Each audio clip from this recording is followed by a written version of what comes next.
हम लोग एक ही चीज पर न जाने कितनी बार टैक्स भरते हैं। जैसे कि जब आप पैसा कमाते हैं तो इनकम टैक्स भरते हैं, उस इनकम से आप गाड़ी खरीदते हैं तो गाड़ी खरीदने पर जीएसटी देते हैं, जब गाड़ी खरीदते हैं तो रोड टैक्स भी सरकार आपसे वसूलती है, फिर रोड डेवलपमेंट सेस भी आपसे लेती है, अब आप मोटर इंश्योरेंस भी कराएंगे गाड़ी का तो उस पर भी जीएसटी लेती है, और उसके बाद आप जब पेट्रोल या डीजल भरवाएंगे उस पर भी सेस और वैट लेती है, और अंत में जब आप अपनी गाड़ी को सड़क पर चलाएंगे तो टोल टैक्स के नाम पर जनता से पैसा वसूलती है। इतने सारे टैक्सेशन ओवरलोड कर हम इस देश के आम आदमी का खून चूस रहे हैं। सर, इस देश में इन्फ्लेशन पर भी जीएसटी लग रहा है। वो कैसे लग रहा है?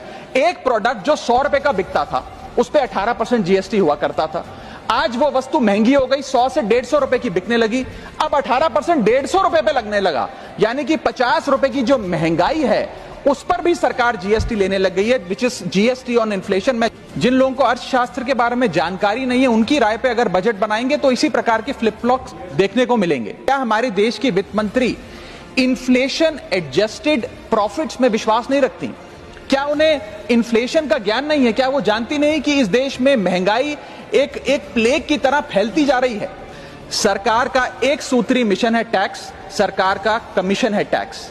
जगने पे टैक्स, सोने पर टैक्स, हंसने पर टैक्स, रोने पे टैक्स, खाने पे टैक्स, पीने पे टैक्स, बच्चों की पढ़ाई पे टैक्स, बुजुर्गों की दवाई पर टैक्स, फसलों की बुआई पे टैक्स, ट्रेन और यात्रा हवाई जहाज पर टैक्स, खरीदने पर टैक्स, बेचने पे टैक्स, फैलने पे टैक्स, समेटने पे टैक्स, सड़क पे टैक्स, आसमान पे टैक्स, गाड़ी पे टैक्स, मकान पे टैक्स, सपनों पर टैक्स, अरमान पे टैक्स, खुशी पर टैक्स, मुस्कान पर टैक्स, दिन रात की गाड़ी कमाई पर टैक्स, किताब पर टैक्स, सियाही पर टैक्स, सब्जी पर टैक्स, मिठाई पर टैक्स।